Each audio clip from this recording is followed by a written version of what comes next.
கலாத்தியர் நிருபம் 4ஆம் அதிகாரம். கலாத்தியர் நிருபம் 4ஆம் அதிகாரம் 19வது வசனத்தை கொஞ்சம் வாசிக்க கேட்போமா? கலாத்தியர் 4:19.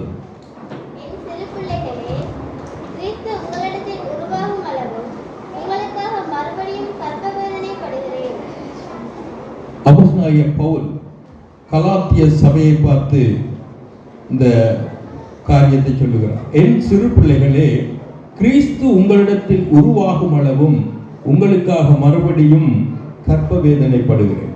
ஒரு தேவனுடைய ஊழியக்காரனுடைய வேதனை விசுவாசிகளுக்குள்ளே கிறிஸ்து உருவாக வேண்டும் என்று, கிறிஸ்துவுக்குள்ளே அவர்கள் கடந்து வர வேண்டும் என்பது அங்கே அப்போஸ்தலன் பவுலுடைய வாஞ்சியாக இருந்தது. கலாத்திய சபை மக்கள் ஆவியிலே ஆரம்பம் பண்ணினவர்கள் விசுவாச ஓட்டத்தை, ஆனால் மாம்சத்திலே முடிக்கிற காரியமாக அவர்களுடைய விசுவாசம் பாதிக்கப்பட்டது. ஆகவேதான் அவர்களை பல விதங்களிலும் அவர் எச்சரித்து இந்த இடத்திலே சொல்லுகிறார், கிறிஸ்து உங்களிடத்தில் உருவாகும் அளவும் நான் உங்களுக்காக கற்ப வேதனைப்படுகிறேன் என்று சொல்கிறார். கொலோசியர் 1:27 நாங்கள் பார்க்கின்றோம், கிறிஸ்துவானவர் மகிமையின் நம்பிக்கையாக ஒரு விசுவாசிகளுக்குள்ளே வாசம் செய்கிறார். 2 கொரிந்தியர் 5:17 பார்க்கிறோம், ஒருவன் கிறிஸ்துவுக்குள்ளே இருந்தால் அவன் புதிய சிருஷ்டியாக இருக்கிறார். கிறிஸ்து விசுவாசிகளுக்குள்ளே இருக்கிறார், விசுவாசி கிறிஸ்துவுக்குள்ளே இருக்கிறார். அதனால்தான் ஆண்டவராகிய இயேசு கிறிஸ்து சொன்னார் யோவான் 15:7 வசனத்திலே, நீங்கள் என்னிலும் என் வார்த்தைகள் உங்களிலும் நிலைத்திருந்தால் நீங்கள் கேட்டுக்கொள்வது உங்களுக்கு செய்யப்படும் என்று சொன்னார். கிறிஸ்துவுக்குள்ளே விசுவாசி இருக்க வேண்டும், விசுவாசிக்குள்ளே கர்த்தருடைய வார்த்தை இருக்க வேண்டும். அப்ப தேவனுடைய பிள்ளைகள் கிறிஸ்துவின் சிந்தை உடையவர்களாக சாட்சி பகர வேண்டும் என்பது புதிய ஏற்பாட்டின் ஆலோசனையாக இருக்கிறது. ஆகவே இந்த நள்ளிரவு வேளையிலே கடந்த நாட்களிலே ஆண்டவராகிய இயேசு கிறிஸ்து மனிதனாக அவதரித்த அந்த பண்டிகை உலகம் முழுவதும் கொண்டாடப்பட்டது. அவர் பூமியிலே மனிதனாக வருகிறதற்கு ஆண்டவர் பயன்படுத்தின பாத்திரங்களை நாங்கள் வேதிலே பார்க்கிறோம். அந்த சம்பவத்திலே இருந்து நாங்கள் எங்களுடைய வாழ்க்கையிலே எங்களுக்குள்ளே கிறிஸ்து உருவாக அல்லது கிறிஸ்துவின் சிந்தை எங்களுக்குள்ளே வர நாங்கள் எங்களை அர்ப்பணிக்க வேண்டிய சில காரியங்களை நாங்கள் அந்த காரியங்களிலிருந்து பார்க்கலாம். மத்தேயு சுவிசேஷம், லூக்கா சுவிசேஷம் 1ஆம் அதிகாரம் 37-38 இருக்கா, சீக்கிரமா வாசியுங்க. லூக்கா சுவிசேஷம் 1ஆம் அதிகாரம் 37-38. தேவனாலே கூடாத காரியம் ஒன்றுமில்லை என்றான். அதற்கு மரியாள், இதோ நான் ஆண்டவருக்கு அடிமை, உம்முடைய வார்த்தையின்படி எனக்கு ஆகக்கடவது என்றாள். கிறிஸ்துவானவர் இந்த பூமியிலே அவதரிக்கிறதற்கு ஆண்டவர் பயன்படுத்தின பாத்திரம் மரியாளாக இருக்கிறார். ஆகவே அவருக்கு ஆண்டவர் அந்த கிருபையை கொடுத்தார். அவருக்கு அந்த நற்செய்தி அவருக்கு வந்த நேரத்திலே, மரியாள் உம்முடைய வார்த்தையின்படி எனக்கு ஆக கடவுதென்று தேவனுடைய திட்டத்துக்கு அல்லது தேவனுடைய சித்தத்துக்கு தன்னை விட்டு கொடுத்ததை நாங்கள் பார்க்கிறோம். எங்களுடைய வாழ்க்கையிலும் கூட கிறிஸ்து எங்களுக்குள்ளே உருவாக, கிறிஸ்துவின் சிந்தை எங்களுக்குள்ளே உருவாக, முதலாவது நாங்கள் எங்களை தேவ சித்தத்துக்கு விட்டு கொடுக்க வேண்டியதாக இருக்கிறது. ஆகவே தேவ சித்தத்துக்கு அவர் விட்டு கொடுக்கிற அந்த சூழ்நிலையிலே அவருக்கு ஒரு பாதகமான காரியம் சூழ்நிலை தான் இருந்தது. ஆனாலும் தன்னுடைய இந்த பாதகமான சூழ்நிலையை குறித்து அவர் எண்ணாமல் தேவனுடைய திட்டம் இதுவாக இருக்கிறது என்று சொன்னால் அப்படியே ஆகட்டும் என்று விட்டுக் கொடுக்கிறதை நாங்கள் பார்க்கிறோம். அருமையான தேவனுடைய பிள்ளைகளே, இந்த நாட்களிலே எங்களுக்கு அவசியமாக இருக்கிற ஒரு காரியம் தேவ சித்தத்துக்கு விட்டுக் கொடுக்க வேண்டும். என்னுடைய விருப்பத்தின்படி அல்ல, உம்முடைய சித்தத்தின்படி ஆக கடவுதென்று ஒரு தேவ திட்டத்துக்கு விட்டு கொடுக்கிற ஒரு அனுபவம் விசுவாசிகளுக்கு அவசியமாக இருக்கிறது. ஏனென்றால் இந்த நாட்களிலே அநேகமாக தேவனுடைய பிள்ளைகள் தேவ சித்தத்துக்கு தங்களை விட்டுக் கொடுக்கிறது இல்லை. தங்களுடைய விருப்பத்தை கர்த்தர் நிறைவேற்ற வேண்டும் என்று அதிகமாக எதிர்பார்க்கிறார்கள்.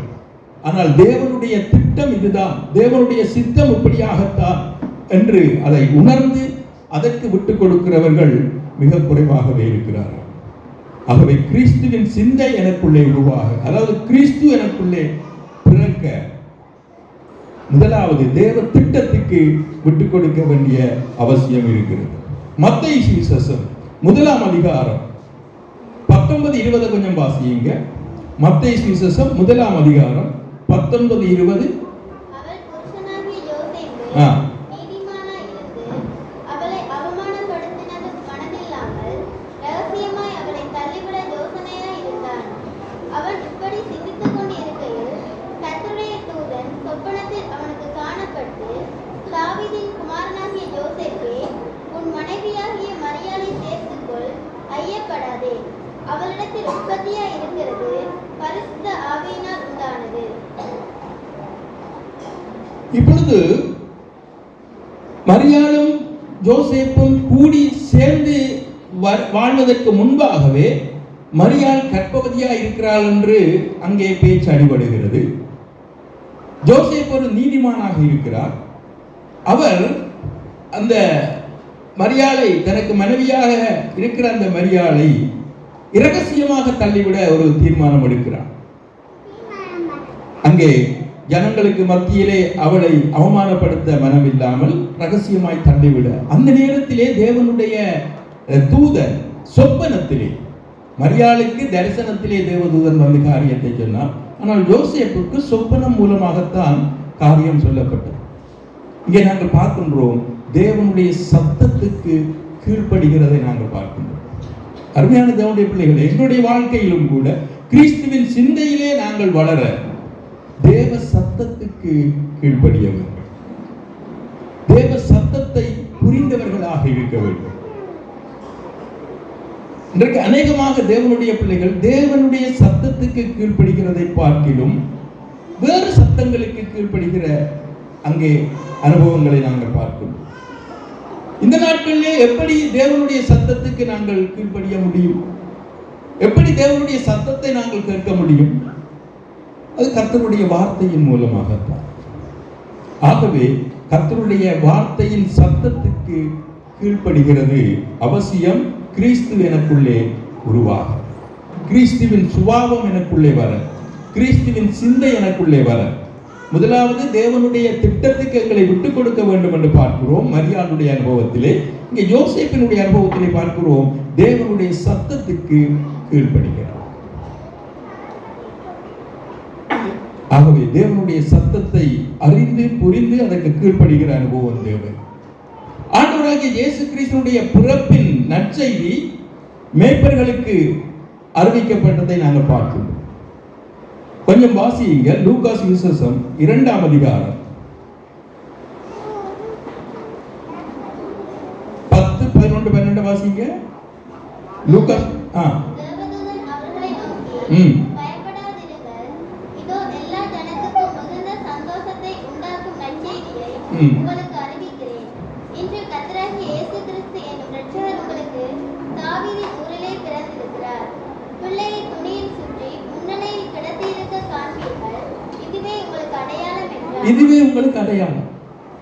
இந்த மேய்ப்பனுடைய அனுபவத்தில் நாங்கள் பார்க்கிறோம் தேவனுடைய வார்த்தையின் ஆவிக்குரிய சத்தியத்தை புரிந்து கொண்டவர்களாக இருக்க வேண்டும். இறை வார்த்தையின் ஆவிக்குரிய சத்தியத்தை இங்கே பாருங்கள். பிள்ளையை துணியில் சுற்றி முன்னணியில் வளர்த்தி இருக்க காண்பீர்கள். இதுதான் அடையாளம் என்று சொல்லப்பட்டது.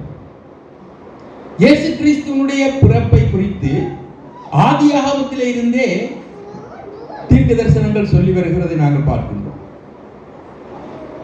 அவர் கன்னியின் வயிற்றிலே பிறப்பார், எந்த ஊரிலே பிறப்பார், எந்த வம்சத்திலே பிறப்பார் என்றெல்லாம் அங்கே ஆதியாகமத்திலே இருந்தே தீர்க்க தரிசனங்கள் சொல்லப்பட்டது. ஆனால் இஸ்ரவேலிலே பெரும்பாலானவர்கள் வேத பாரகர்கள் கூட அந்த தீர்க்க தரிசனத்தில் வெளிப்படையான அது புறம்பான காரியத்தை தான் அவர்கள் எதிர்பார்த்தார்கள். அதாவது மேசியா பிறப்பார் என்று சொன்னால் அவர் உலக பிரகாரமாக ஒரு ராஜாவாக வந்து உலக அடிமைத்தனத்திலிருந்து எங்களை மீட்பார் என்ற ஒரு எதிர்பார்ப்போடு இருந்தார்கள். அதனால்தான் இயேசு கிறிஸ்துவை அவர்கள் ராஜாவாக கூட முற்பட்டார்கள். ஆனால் மேசியாவை குறித்தான அந்த சத்தியங்களின் ஆவிக்குரிய ஆழங்களை மேய்ப்பர்கள் புரிந்து வைத்திருந்தார்கள். மேய்ப்பர்கள் இஸ்ரவேலருக்கு அங்கே பலி செலுத்துகிற அந்த பலிக்கான ஆடுகளை அவர்கள் விநியோகித்து வந்த மேய்ப்பர்களாக இருக்கிறார்கள். பெத்லகேம் மேய்ப்பர்கள் தேவாலய மேய்ப்பர்கள் என்று அழைக்கப்பட்டார்களா. பலிக்கான ஆடுகளை அவர்கள் தான் விநியோகித்து வந்தார்கள். இப்ப இவர்கள் என்ன செய்வார்கள்? ஒரு தலையீற்று, அதாவது கற்பம் திறந்து ஒரு ஆடு கன்று ஈனுகிறது என்று சொன்னால் அந்த தலையீற்றை மேய்ப்பர்கள் அங்கே அதை கீழே விட மாட்டார்களா. ஒரு ஆடு முதலாக கருத்தரித்து அந்த பிள்ளை அந்த குட்டியை ஈனுகிற நேரத்திலே மேய்ப்பர்கள் அந்த குட்டியை தாங்கள் கையிலே பெற்று அதை துணிகளிலே சுற்றி இந்த முன்னணை என்று சொல்லப்படுகிற அந்த தொட்டியிலே வைப்பார்கள். முன்னணை என்றால் தீவன தொட்டி இல்லை, அது ஆட்டுக்குட்டிகளை பரிசோதிக்கிறதற்காக கட்டப்பட்ட ஒரு தொட்டி. சுண்ணாம்பு கற்களாலே கட்டுவார்களா என்றால் அதில் நோய் எதிர்ப்பு சக்தி இருக்கிறது. ஆகவே முதல் பேரான தலையீற்று குட்டி பழுதற்றதாக இருக்க வேண்டும்.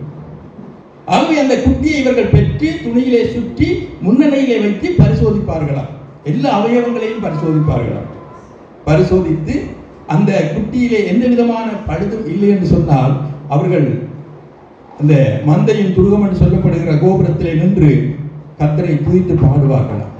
அப்பொழுது இஸ்ரவேலர் அறிந்து கொள்வார்கள், இன்றைக்கு தலையீட்டு கன்று ஒன்று பிறந்துள்ளது, பலிக்கான ஒரு தலையீட்டு பிறந்திருக்கிறது என்று அங்கே அறிந்து கொள்வார்களாம். ஆகவே இயேசு கிறிஸ்து உலகத்தின் பாவங்களை சுமந்து தீர்க்கிற ஆட்டுக்குட்டியாக இந்த உலகத்திலே வந்து பிறந்த நேரத்திலே அந்த அடையாளம் மேய்ப்பர்களுக்கு சொல்லப்பட்டது. மேய்ப்பர்கள் அதை புரிந்து கொண்டார்கள். அவர்கள் போய் அங்கே தரிசித்தார்கள், ஆண்டவரை புகழ்ந்து பாடினார். ஆகவே இவர்கள் ஆவிக்குரிய சத்தியத்தை புரிந்து கொண்டார்கள். இஸ்ரவேலரே பெரும்பாலானவர்கள் உலக பிரகாரமானதான் எதிர்பார்த்தார்கள். ஆனால் இறை வார்த்தையின் தீர்க்க தரிசனங்களில் ஆவிக்குரிய ஆழங்களை புரிந்தவர்களாக மேய்ப்பர்கள் இருந்தார்கள். எங்களுடைய வாழ்க்கையிலும் கிறிஸ்துவின் சிந்தை எங்களுக்குள்ளே இருக்க வேண்டும் என்று சொன்னார், கிறிஸ்து எங்களுக்குள்ளே உருவாக வேண்டும் என்று சொன்னார், தீர்க்க தரிசனங்களில் கர்த்தருடைய வார்த்தையின் ஆவிக்குரிய தன்மைகளை நாங்கள் புரிந்து கொள்கிறவர்களாக இருக்கிறோம். இன்றைக்கு அநேக இடங்களிலே கர்த்தருடைய வார்த்தை உலக பிரகாரமான காரியங்களுக்காகத்தான் வாக்கு கொடுக்கப்படுகிறது. அநேக இடங்களில் நீங்கள் பார்ப்பீங்கன்னு சொன்னால் வாக்கு தத்தங்கள் கொடுப்பார்கள் உலக காரியங்களை. ஆனால் கர்த்தருடைய வார்த்தையில் ஆவிக்குரிய ஆழங்களை புரிகிற பக்குவம் விசுவாசிகளுக்கு இருக்க வேண்டும், அந்த இடையர்களைப் போல, அந்த மேய்ப்பர்களைப் போல. ஆகவே அடுத்தது இன்னும் ஒரு காரியம் இருக்கிறது. அங்கே லூக்கா சுவிசேஷம் 2ஆம் அதிகாரம் 25-26 வசனத்தை கொஞ்சம் வாசிங்க. லூக்கா சுவிசேஷம் 2ஆம் அதிகாரம் 25-26 கொஞ்சம் வாசிங்க.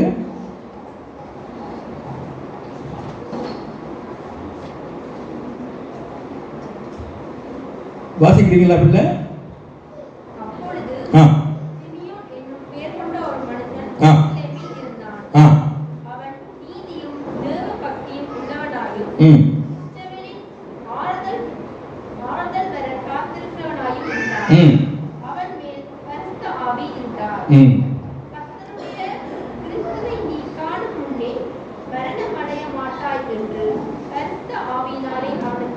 இங்கே சிமியோனுடைய அனுபவத்திலே இன்னொரு காரியத்தை நாங்கள் கற்றுக்கொள்கிறோம். எங்களுடைய வாழ்க்கையிலே கிறிஸ்துவின் சிந்தை வளர, கிறிஸ்து எங்களுக்குள்ளே உருவாக, எங்களுக்குள்ளே இருக்க வேண்டிய இன்னும் ஒரு காரியம், சிமியோன் கிறிஸ்துவின் வருகைக்காக எதிர்பார்த்திருந்தார் என்று பார்க்கின்றோம். அருமையான தேவனுடைய பிள்ளையை, இன்றைக்கு என்னுடைய எதிர்பார்ப்பு என்ன? எங்களுடைய எதிர்பார்ப்பு என்ன? இந்த உலகத்திலே அநேக காரியங்களுக்காக நாங்கள் எதிர்பார்த்து கொண்டிருக்கிறோம். ஆனால் ஆண்டவராகிய இயேசு கிறிஸ்து மறுபடியும் இந்த பூமிக்கு வரப்போகிறார் என்று வேதம் சொல்லுகிறதே. அதற்கான ஒரு எதிர்பார்ப்பு, அதற்காக காத்திருக்கிற அனுபவம் எங்களுக்குள்ள இருக்கிறது. அநேகத்துக்கான அந்த உலக காரியத்தை காத்து கொண்டிருக்கிறோம், அநேகத்தை எதிர்பார்க்கிறோம் கர்த்தருடைய கரத்திலே இருந்து. கர்த்தர் என்னைக்கு இப்படியான காரியத்தை செய்ய வேண்டும், இப்படியாக நான் ஆசீர்வதிக்கப்பட வேண்டும் எல்லாம் எதிர்பார்க்கிறோம். ஆனால் கர்த்தருடைய வருகைக்காக காத்திருக்கிற அந்த காத்திருத்தல், சிமியோன் மேசியாவினுடைய வரவுக்காக காத்திருந்தார். அவருடைய எதிர்பார்ப்பு அதாகத்தான் இருந்தது. ஆகவே அதை போல இந்த நாட்களிலே எனக்குள்ளே கிறிஸ்துவின் சிந்தை உருவாக நான் கர்த்தருக்காக காத்திருக்கிறேன். அவருடைய வருகைக்காக எதிர்பார்க்கிற அந்த எதிர்பார்ப்பு விசுவாசிகளுக்கு முக்கியமாக இருக்கிறதை பார்க்கிறோம். 5வது காரியமாக அதே லூக்கா சுவிசேஷத்திலே 2ஆம் அதிகாரம் 36 37வது வசனத்தை இன்னும் வாசிப்போமா? லூக்கா சுவிசேஷம் 2ஆம் அதிகாரம் 36 37.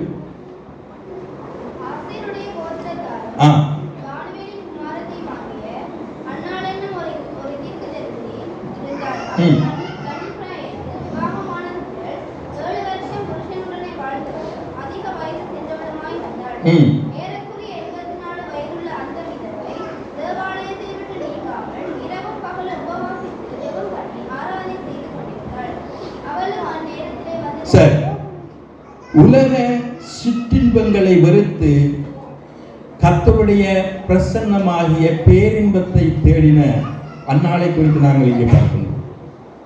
இந்த விதவை 7 வருடங்கள் தான், 7 கோத்திரத்தாலும் பாலிக்குமாய் அந்நாள் என்னும் ஒரு தீர்க்கசி இருந்தால் அவள் கன்னிப்பிராயத்தில் விவாகமான முதல் 7 வருஷம் புருஷனுடனே வாழ்ந்தாள். 7 வருஷம் தான் அவளுடைய மன வாழ்க்கை. அதுக்கு பிறகு புருஷன் மரித்து விட்டார். அதுக்கு பிறகு 84 வயது வரைக்கும் அவர் கர்த்தருடைய சமூகத்திலே அங்கே தன்னை அர்ப்பணித்து ஜெபித்து உபவாசித்து வந்தார் என்று பார்க்கணும். உலக சிற்றின்பங்களை வெறுத்து தேவ பிரசன்னத்தை நாடின அனுபவம் இது எங்களுக்கு தேவை. அருமையான தேவனுடைய பிள்ளையே, எங்களுடைய வாழ்க்கையிலே கிறிஸ்துவின் சிந்தை வளர வேண்டும் என்று சொன்னால், கிறிஸ்து எனக்குள்ளே உருவாக வேண்டும் என்று சொன்னால், உலக சிற்றின்பங்களை வெறுத்து தேவனுடைய பிரசன்னத்தை வாஞ்சிக்க வேண்டும். இன்றைக்கு அநேகருக்கு அந்த அனுபவம் இல்லை. விசுவாசிகளாக இருந்தாலும் சபைக்குள்ளே இருந்தாலும் உலக சிநேகத்திலே தான் பெரும்பாலானவர்கள் வாழ்ந்து கொண்டிருக்கிறதை பார்க்கிறோம். அதனால்தான் இன்றைக்கு கிறிஸ்தவ வாழ்க்கையிலே அனலும் இல்லாமல் குளிரும் இல்லாமல் ஒரு வாழ்க்கை, சாரமற்ற ஒரு கிறிஸ்தவ வாழ்க்கையை இன்றைக்கு அநேகர் நாங்கள் வாழ்ந்து கொண்டிருக்கிறது. காரணம் என்ன? உலக சிநேகம். கலாத்திய சபை மக்கள் அப்படித்தான் உலகத்தால் எழுப்பப்பட்டார்கள். கலாத்திய விசுவாசிகளை பார்த்து பவுல் சொல்லுகிறார், வேட்சாரக்காரர்களே, வேட்சாரிகளே, உலக சிநேகம் தேவனுக்கு விரோதமான பகை அல்லவா? ஆகவே அருமையான தேவனுடைய பிள்ளைகளே, உலகத்தின் சிற்றின்பங்களை வெறுத்து விட வேண்டும். நான் கர்த்தருக்கு பிரியமுள்ள ஒரு வாழ்க்கை வாழ, கிறிஸ்து எனக்குள்ளே வாழ, கிறிஸ்து எனக்குள்ளே வாழ்கிறார் என்று பவுலை போல நானும் நீங்களும் அறிக்கையிட தேவையான ஒரு காரியம் சிற்றின்பங்களை வெறுத்து பேரின்பத்தை நாட வேண்டும். அதனால் இந்த தீர்க்கதரிசியை பார்க்கிறோம். 7 வருடம் தான் அவருடைய மன வாழ்க்கை. அதற்கு பிறகு 84 வயது வரைக்கும் தேவ சமூகத்திலே அவள் தன்னை அர்ப்பணிக்கிறார். 6வது காரியமாக பாருங்கள், மத்தேயு சுவிசேஷம் 2ஆம் அதிகாரம் 1வது 2வது வசனத்துக்கு வாசிப்போமா? மத்தேயு சுவிசேஷம் 2ஆம் அதிகாரம் 1வது 2வது வசனத்தை கொஞ்சம் வாசிங்க.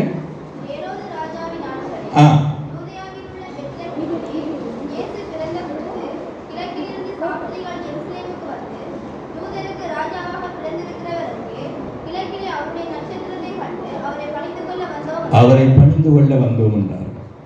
சாஸ்திரிகளை குறித்து நாங்கள் பார்க்கிறோம். ஞானிகள் இவர்கள் காலத்தை அறிந்தவர்களாக அவர்கள் செயல்பட்டனர். காலத்தை அறிந்தவர்களாக கிழக்கிலே அவருடைய நட்சத்திரத்தை கண்டு நாங்கள் அவரை பணிந்து கொள்ள வந்தோம் என்று சொன்னார்கள். விசுவாசிகள் இந்த நாட்களிலே காலத்தை அறிந்தவர்களாக நடக்க வேண்டும் என்று பவுல் ஆலோசனை சொல்லுகிறார். அங்கே ரோமருக்கு அவர் எழுதின நிருபத்திலே அதைத்தான் சொல்லுகிறார். 13வது அதிகாரத்தை நாங்கள் வாசித்து பார்த்தால் அங்கே சொல்லுகின்றார், விசுவாசிகள் காலத்தை அறிந்தவர்களாக செயலாற்ற வேண்டும். நாட்கள் பொல்லாதவைகளாக இருக்கிறது என்று வேதம் சொல்லுகிறது. காலத்தை பிரயோஜனப்படுத்தும்படியாக வேதம் ஆலோசனை சொல்லுகிறது. ஆகவே காலத்தை உணர்ந்தவர்களாக இப்பொழுது நாங்கள் இந்த காலத்திலே நாங்கள் வாழ்ந்தோம். இயேசு கிறிஸ்து ஒருவனும் செயல்படக்கூடாத ராக்காலம் வருகிறது என்று ஆண்டவர் சொன்னார்.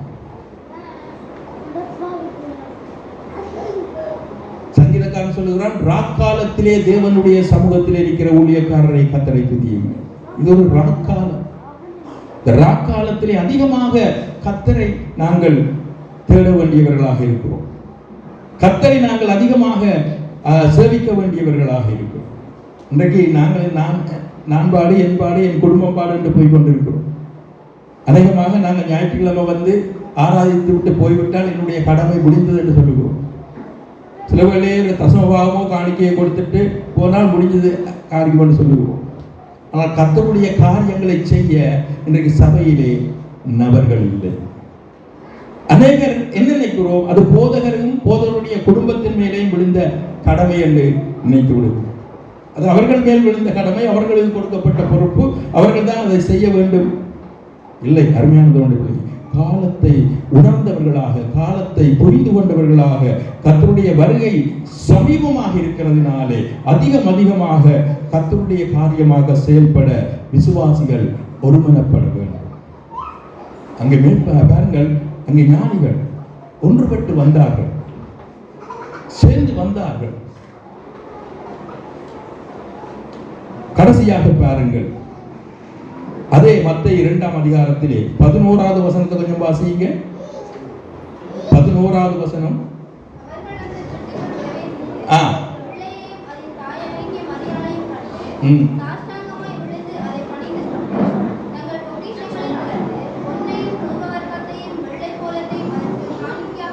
தங்கள் பொக்கிஷங்களை திறந்தார்கள் என்று எழுதப்பட்டிருக்கிறது. விசுவாசி என்னுடைய இருதயமாகிய பொக்கிஷத்தை கர்த்தருக்காக திறக்க. ஆண்டவர் சொல்லுகிறார், விசுவாசியுடைய இருதயம் பொக்கிஷம். நல்ல மனுஷன் தன்னுடைய இருதயமாகிய நல்ல பொக்கிஷத்திலே இருந்து நல்லவைகளை எடுத்து காட்டுகிறார். இருதயமாகிய பொக்கிஷம் கர்த்தருக்காக திறக்கப்பட வேண்டும். 3 காரியம் அங்கே காணிக்கையாக படைக்கப்பட்டது. பொன், தூபம், வெள்ளை போல. பொன் அவர் ராஜாதி ராஜா என்பதை அடையாளப்படுத்துகிறது. ராஜாதி ராஜாவாக நாங்கள் அவரை ஏற்றுக்கொண்டிருக்க வேண்டும். அவர்தான் என்னுடைய ராஜா, அவர்தான் எனக்கு கட்டளை இடுகிறவர். என்னுடைய வாழ்க்கையிலே அவருடைய கட்டளை தான் நான் செய்வேன். அவரை ராஜாவாக நான் ஏற்றுக்கொண்டிருக்க வேண்டும். என்னுடைய இருதயத்திலே அவர் ராஜா, அவர்தான் என்னை ஆளுகை செய்கிறார். என்னுடைய சுயம் அல்ல, என்னுடைய அறிவு அல்ல, என்னுடைய புத்தி அல்ல, என்னுடைய அனுபவங்கள் அல்ல, கிறிஸ்துவே எனக்கு ராஜாவாக இருக்கிறார். அடுத்தது தூப வர்க்கம். அவர் தேவன் என்பதை அடையாளப்படுத்துகிறதாக இருக்கிறார். அவர் மாத்திரம்தான் தொழுகைக்கு பாத்திரர். அவருக்கு மாத்திரம்தான் விசுவாசிய வாழ்க்கையிலே இடம் இருக்க வேண்டும். அவரும் உலகமும் அன்றல்ல. இன்றைக்கு கிறிஸ்தவர்களாக இருந்தாலும் விசுவாசிகளாக இருந்தாலும் இயேசுவும் எனக்கு தேவை, இயேசுவோடு இன்னும் சில காரியங்களையும் வைத்திருக்கிறதை நாங்கள் பார்க்கிறோம். இல்லை, வாழ்க்கையிலே அவர் மாத்திரம்தான். என்னால் எங்களுக்குள்ளே வாசம் செய்கிற கர்த்தருடைய ஆவியானவர் நாங்கள் அவருக்கு மாத்திரம் உரியவர்களாக இருக்க வேண்டும் என்பதிலே வைராக்கிய வாஞ்சியுடையவராக இருக்கிறார். ஆகவே அருமையான தேவனுடைய பிள்ளைகளே, அவருக்கு தான் முதலிடம், அவர்தான் எங்களுக்கு முக்கியமானது. 3வது, அவர் இரட்சகர் என்பதற்கு அடையாளமாக வெள்ளை போலம், அது கசப்பு நிறைந்தது. அவருடைய பாடுகளுக்கு அடையாளமாக அவர் இரட்சகராக. ஆகவே எங்களுடைய இருதயமாகிய பொக்கிஷத்தை ஆண்டவருக்கு திறந்து கொடுத்து அவரை ராஜாவாகவும், அவரை தேவனாகவும், அவரை இரட்சகராகவும், அவரை நாங்கள் இதயத்தில் ஏற்றுக்கொண்டு அவருக்கு நாங்கள் எங்களை அர்ப்பணிக்க வேண்டியதாக இருக்கிறது. ஆகவே இந்த உலகத்திலே ஆண்டவராகிய இயேசு கிறிஸ்து மனிதனாக அவதரித்த வேளையிலே ஆண்டவர் பயன்படுத்தின அந்த பாத்திரங்களுக்கு ஊடாக எங்களுடைய விசுவாச வாழ்க்கையிலே கிறிஸ்து எங்களுக்குள்ளே உருவாக என்னென்ன காரியம் அவசியமாக இருக்கிறது என்பதை நாங்கள் பார்க்கின்றோம். 7 காரியங்களை நான் சுட்டிக்காட்டினேன். முதலாவது, தேவ திட்டத்திற்கு விட்டு கொடுக்க வேண்டும். இப்படியாக நடத்துகிறது தான் என்னுடைய வாழ்க்கையிலே தேவனுடைய திட்டம் என்று சொன்னால் அதற்கு விட்டு கொடுத்து விட வேண்டும், அதற்கு எதிர்த்து நிற்கக்கூடாது. இரண்டாவது, தேவனுடைய சத்தத்துக்கு நாங்கள் கீழ்ப்படிய வேண்டும். மூன்றாவது, இறை வார்த்தையின் அல்லது தீர்க்க தரிசனங்களின் ஆவிக்குரிய சத்தியங்களை புரிந்தவர்களாக இருக்க வேண்டும். நான்காவது, கிறிஸ்துவின் வருகைக்காக எதிர்பார்த்திருக்க வேண்டும். ஐந்தாவது, உலக சிற்றின்பங்களை வெறுத்து பேரின்பத்தை நாட வேண்டும். ஆறாவது, காலத்தை அறிந்தவர்களாக செயல்பட வேண்டும், ஒருமனப்பட வேண்டும் கர்த்தருடைய வேலைக்காக. ஏழாவது, இருதயமாகிய பொக்கிஷம் கர்த்தருக்காக திறக்கப்பட வேண்டும். அவரை ராஜாவாகவும் தேவனாகவும் இரட்சகராகவும் உள்ளத்திலே ஏற்று அவருக்காக எங்களை காணிக்கையாக அர்ப்பணிக்க வேண்டும். அருமையான தேவனுடைய பிள்ளையே, தேவனுடைய காரியங்களில் நாங்கள் எங்கள் வாழ்க்கையிலே அபியாசியப்படுத்துவோம் என்று சொன்னால் கிறிஸ்து எங்களுக்குள்ளே உருவாக முடியும். பவுல் சொல்லுகிறார், கிறிஸ்து உங்களுக்குள்ளே உருவாகும் அளவு நான் உங்களுக்காக கற்ப வேதனைப்படுகிறேன். ஒரு ஊழியக்காரனுடைய வேதனை, ஒரு ஸ்திரீ ஒரு குழந்தையை பெற்றெடுக்கிறதற்கு எப்படி வேதனைப்படுகிறாளோ அதே போலதான் ஒரு ஊழியக்காரன் விசுவாசனுடைய வாழ்க்கையிலே கிறிஸ்து உருவாக வேண்டும், கிறிஸ்து அவருடைய வாழ்க்கையிலே பிரதிபலிக்க வேண்டும் என்பதிலே அங்கே ஊழியக்காரர் அந்த அர்ப்பணத்தோடு இருக்கிறார். அதனால்தான் உங்களை நடத்துகிறவர்கள் உங்கள் ஆத்துமாக்களுக்காக விழித்திருக்கிறவர்களாக, உங்களுக்காக உத்தரவாதம் பண்ணுகிறவர்களாக விழித்திருக்கிறவர்களாக, அவர்கள் துக்கத்தோடு அந்த வேலையை செய்யாமல் அவர்கள் சந்தோஷத்தோடு அந்த வேலையை செய்ய அவர்களுக்கு நீங்கள் அடங்கி நடவுங்கள் என்று எபிரேயர் சொல்லுகிறார். அருமையான தேவனுடைய பிள்ளையே, பழைய வருடம் இந்த வருடத்திலே இருந்த கசப்புகள், ஒத்துப்போகாத தன்மைகள், ஒருமனப்பட முடியாத காரியங்கள், விட்டு கொடுக்க முடியாத காரியங்கள் எல்லாவற்றையும் ஒரு முற்றுப்புள்ளி வைத்து இந்த வருடத்தோடு அதற்கெல்லாம் ஒரு முடிவை உண்டு பண்ணி புதிய வருடத்திலே புதிய தீர்மானத்தை எடுத்து கீழ்ப்படிதலோடு ஒருமனப்பாட்டோடு தேவனுடைய ராஜ்யத்துக்காக செயல்பட ஒத்துழைக்க அர்ப்பணிக்க முன்வருவோமாக. கர்த்தரங்களை ஆசீர்வதிப்பார். ஒரு விஷயம் நாங்கள் எழுந்து நிற்போம். கிறிஸ்து என்னுடைய வாழ்க்கையிலே பிரதிபலிக்கப்பட வேண்டும். இனி கிறிஸ்துவோட கூட சிலுவையிலே அறையப்பட்டேன், இனி நான் அல்ல, கிறிஸ்துவே எனக்குள்ளே பிழைத்திருக்கிறார். பவுலை போல நானும் சொல்ல வேண்டும். அருமையானது உங்களுடைய நாங்களும் சொல்ல வேண்டும், நான் அல்ல, கிறிஸ்து எனக்குள்ளே வாழ்கிறார். எங்களுடைய வாழ்க்கை, எங்களுடைய நடத்தை, எங்களுடைய சிந்தை எல்லாமே கிறிஸ்துவை பிரதிபலிக்க எங்களை அர்ப்பணிப்போம். புதிய ஆண்டிலே ஒரு புதிய தீர்மானங்களுக்கூடாக நான் கர்த்தருடைய ராஜ்யத்துக்காக என்னை அர்ப்பணிக்க போகிறேன், நான் ஒருமனப்பட போகிறேன், நான் ஒன்றுபட்டு செயல்பட என்னை விட்டுக் கொடுக்க போகிறேன். புதிய தீர்மானங்களோடு கடந்து செல்ல ஆண்டவர் சபையாருக்கு அனுக்கிரகம் செய்வாராக. பழையன எல்லாம் ஒளிந்தன, எல்லாம் புதிதாயின என்று சொல்லப்படுகிற வண்ணமாக புதிய ஆண்டிலே என்னுடைய வாழ்க்கையிலே, என்னுடைய விசுவாச ஓட்டத்திலே எல்லாம் புதிதாக்கப்படுகிற அந்த அனுபவத்திலே கடந்து வர ஆண்டவர் சபையாருக்கு அனுக்கிரகம் செய்வாராக.